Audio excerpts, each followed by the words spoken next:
नमस्कार, आप देख रहे हैं सिटी पोस्ट लाइव। मैं हूं रिया रजक। टेंडर घोटाले की जांच कर रही विशेष निगरानी इकाई के एजीडी पंकज दरार को हटाने जाने को लेकर के कई सवाल उठने लगे हैं। अब सबके जहन में ये सवाल उठ रहा है कि टेंडर स्कैम में चार्जशीट दाखिल होने के बाद एडीजी पंकज दरार को क्यों हटाया गया? क्या चार्जशीट में कोई गड़बड़ छाला है या फिर क्या किसी को बचाने और फंसाने की कोशिश की जा रही है? क्या सम्राट सरकार एसवीयू की कार्रवाई से संतुष्ट नहीं है? इस पे विस्तार से चर्चा करने के लिए हमारे साथ मौजूद है हमारे सहयोगी रवि सर। सर बताइए कि 23 जून को कोर्ट में चार्जशीट दाखिल हुआ और 1 जुलाई को पंकज दरार हटा दिए गए, क्या है ये? देखिए, टेंडर और ट्रांसफर पोस्टिंग घोटाले की जांच कर रही स्पेशल विजिलेंस यूनिट ने 23 जून को कोर्ट में चार्जशीट दाखिल किया। आरोपी ठेकेदार आईएएस अधिकारी संजीव हंस जो फरार हैं, पवन कुमार जो फरार हैं, रिटायर्ड आईएएस अधिकारी मुमुक्षु चौधरी, रिटायर्ड चीफ इंजीनियर तारणी दास, कार्यपालक अभियंता उमेश कुमार सिंह, संतोष कुमार के खिलाफ चार्जशीट दाखिल की गई थी। एसबीयू ने चार्जशीट में कहा कि आईएएस अभिलाषा शर्मा और योगेश कुमार सागर इस कांड जो ये हुआ है 5/2025 इसमें प्राथमिक आरोपी हैं। जो एफआईआर दर्ज हुई है उसमें उनको प्राथमिक आरोपी बताया गया है और दोनों के घर की तलाशी ली गई तो कोई आपत्तिजनक वस्तु या अभिलेख नहीं मिला। दोनों के खिलाफ पर्याप्त साक्ष्य नहीं है।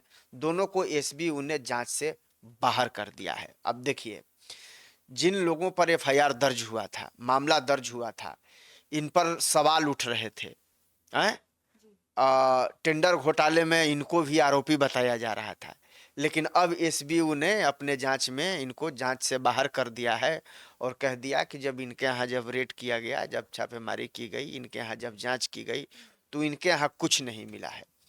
तो कहीं ना कहीं अब तो ये सवाल उठ रहा है कि क्या जांच को प्रभावित करने की कोशिश की जा रही है या फिर जांच में कोई गड़बड़ झाला हो रहा है, या कहीं ना कहीं इसमें अब सवाल उठना लाजमी भी हो गया है, क्योंकि इतने दिनों से जिन लोगों के नाम की चर्चा चल रही थी, इन बड़े अधिकारियों की, अब ये बड़े अधिकारी अचानक बेदाग साफ हो गए हैं, जबकि इनके ऊपर एफआईआर किया गया था। कुछ ना कुछ तो सबूत मिले होंगे तभी एफआईआर हुए होंगे। बहरहाल एजेंसियों का काम है जांच करना, वो अपना जांच कर रही हैं। अंतिम निष्कर्ष जब सामने आएगा तो सभी लोगों को पता चलेगा। हमारा मकसद किसी पे सवाल उठाना नहीं है, बल्कि सच क्या है, सच्चाई क्या है, उसको सामने लाना है। तो अब जब ये जो अफसर हैं, कुछ अफसरों के नाम जब बाहर आ गए हैं, तो कहीं ना कहीं अब इस पे जरूर चर्चा तेज हो गई है। 27 मई को आरोपी ठेकेदार को गिरफ्तार कर लिया गया, उसके बाद ये मामला में तुल पकड़ लिया है। बिल्कुल, इसके बाद योगेश सागर और अभिलाषा शर्मा का नाम ईडी की जांच रिपोर्ट के हवाले से आने लगा और ईडी की जांच रिपोर्ट में दोनों अधिकारियों पर गंभीर आरोप भी लगे थे। दोनों आईएएस अधिकारियों को सरकार ने निलंबित भी कर दिया। हालांकि गिरफ्तारी के बाद ठेकेदार ने एसबीयू से पूछताछ में कहा कि अभिलाषा शर्मा से उसके भाई बहन के रिश्ते हैं। वहीं योगेश सागर पर ईडी ने जो आरोप लगाए उनका भी रिशु श्री ने खंडन कर दिया। यानी कि कहीं न कहीं जो मुख्य आरोपी रिशु श्री है, टेंडर घोटाले का जिसको मास्टरमाइंड कहा जाता है, बेताज बादशाह कहा जाता है, उसने कहीं न कहीं इन दोनों अधिकारियों को पूछताछ में बचाने का काम किया। कहीं न कहीं उनसे पल्ला झाड़ लिया। एक अधिकारी के बारे में बता दिया कि भाई इनसे तो मेरी कोई बहुत ज़्यादा ये है नहीं, ये तो हमारे भाई बहन से इनका रिश्ता है। दूर का रिश्तेदार बता दिया एक तरीके से, आप समझिए। तो कहीं न कहीं ये अब किसी को बचाने की साजिश, किसी को फंसाने की साजिश, जैसा आप कह रही थी, अब इसी तरह का ये मामला प्रतीत हो रहा है। और इतने बड़े टेंडर घोटाले में जब जांच सही दिशा में बढ़ती है तो लोगों को उम्मीद नजर आती है, लेकिन अचानक से बीच में अब इस तरह की चीजें सामने आ रही हैं तो कहीं ना कहीं अब लोगों को अंदेशा हो रहा है। हालांकि सच क्या है ये तो जांच के बाद ही पता चलेगा, इस पर हमारी कोई टिप्पणी नहीं है। कौन दोषी है, नहीं दोषी है, ये तो जांच के बाद पता चलेगा। हम तो कोई जांच एजेंसी तो है नहीं कि हम कोई इस पर ठोस निर्णय सुनाएंगे। ये तो काम अदालतों का है, जांच एजेंसियों का है। जांच एजेंसी क्या जांच करती हैं, उनके पास क्या तथ्य हाथ लगते हैं, उसको कोर्ट में सबमिट किया जाता है। उसके आधार पर कोर्ट किसी को दोषी ठहराता है या फिर उसको बरी करता है। तो हमारा किसी पे मकसद उठाना नहीं है, लेकिन हाँ, जिस तरीके से अब जांच में नई नई चीजें सामने आ रही हैं उससे कहीं ना कहीं सवाल जरूर खड़े हो रहे हैं और इसकी चर्चा जो है ना वो बहुत जोर शोर से हो रही है कि आखिर अचानक से इस तरह से कैसे होने लगा? जिस पर आरोप लग रहे थे, जिन अधिकारियों पर और जिस रिशु श्री पर, अब उसी का बयान पर अब उसको किस तरीके से जो है उसको इस जांच से बाहर करने की कोशिश हो रही है। ईडी की रिपोर्ट में जिन 5 प्रभावशाली आईएएस अधिकारियों पर उंगली उठाई गई थी, एसवीयू की चार्जशीट में उनकी चर्चा भी नहीं है। बिल्कुल, देखिए, ईडी की रिपोर्ट के आधार पर एसबीयू ने 30 अप्रैल 2025 को एक केस दर्ज किया था, 5/2025। इसमें आरोपी ठेकेदार संजीव हंस आरोपी ठेकेदार थे। उसके बाद आईएएस संजीव हंस थे, संतोष कुमार पाठक और पवन कुमार को भी आरोपी बनाया गया था। करीब 13 महीने बाद एसबीयू ने 27 मई को ठेकेदार को गिरफ्तार किया। 4 जून को संतोष कुमार और 10 जून को मुमुक्षी चौधरी, उमेश कुमार और तारणी दास की गिरफ्तारी हुई। ईडी की रिपोर्ट में संजीव हंस के अलावा आईएएस अधिकारियों में आनंद किशोर, अमरेंद्र कुमार सिंह, संतोष कुमार मल्ल, इसके अलावा धर्मेंद्र कुमार के नाम भी आए थे।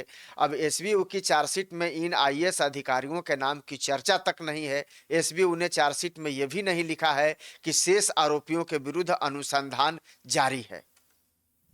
तो मुमुक्षु ने कहा कि घोटाले के आरोपी ठेकेदार ने आनंद किशोर से मदद दिलाई, फिर भी कोई कार्रवाई नहीं हुई। अब बिल्कुल, देखिए, चार्जशीट में ये बताया गया है कि कैसे मुमुक्षु चौधरी ने आरोपी ठेकेदार और उसकी कंपनियों को टेंडर में फायदा पहुंचाया, लेकिन वैसे कई तथ्य गायब हैं जिन्हें ईडी ने जांच रिपोर्ट में दर्ज किया है। अब ईडी की रिपोर्ट कहती है कि मुमुक्षु सीतामढ़ी में डीआरडीए के निदेशक थे। वे सीतामढ़ी के नगर आयुक्त का अतिरिक्त प्रभार पाना चाहते थे। मुमुक्षु ने ईडी को दिए बयान में कहा है कि ठेकेदार ने आनंद किशोर की मदद से मुझे सीतामढ़ी के नगर आयुक्त का प्रभार दिलवाया। ऋषि सूरी आनंद किशोर को भैया कहता था। इसके एवज में मुमुक्षु ने ऋषि सूरी को 25 लाख रुपए दिए। अब मुमुक्षु ने यह भी कहा है कि सहरसा नगर आयुक्त बनने में भी ऋषि सूरी ने ही उसकी मदद की है।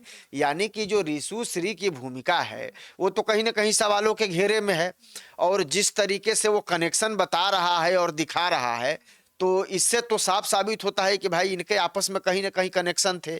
लेकिन अब जिस तरह की चीजें निकल करके सामने आ रही हैं, अब इसी से संदेह पैदा हो रहा है और तरह तरह की अब चर्चाएं शुरू हो गई हैं।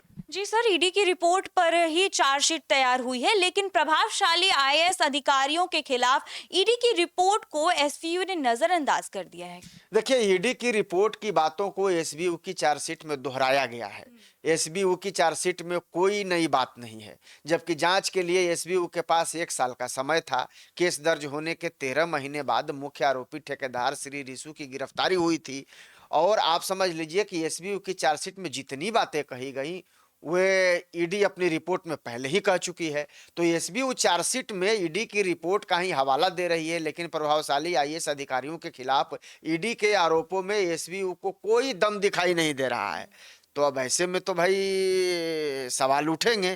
खैर, लेकिन बहरहाल ये पूरा मामला अब जांच का है, जांच चल रहा है। क्या कुछ सामने आता है अब ये तो देखने वाली बात होगी, क्योंकि ऐसे भी इतना बड़ा घोटाला है कि आप चाहेंगे कि इतना जल्दी सब कुछ सामने आ जाए तो नहीं आएगा, समय तो लगेगा ही। अभी बहुत कुछ होना है, अब देखते रहिए क्या क्या होता है। मतलब तो साफ है कि प्रभावशाली आईएएस अधिकारियों को सरकार नहीं, एसवीयू बचाने की कोशिश कर रही है।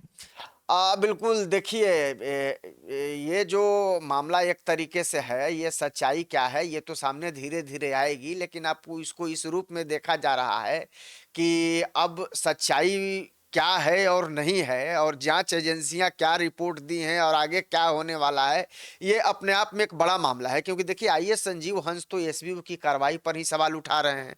उनका आरोप है कि जो टेंडर उन्होंने किया ही नहीं, उसी के लिए बार बार उन्हें फंसाने की कोशिश हो रही है।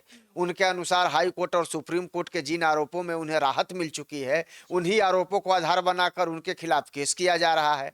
अब अगले वीडियो में ये खुलासा हम करेंगे कि आईएएस जो संजीव हंस हैं उनके आरोपों में कितना दम है।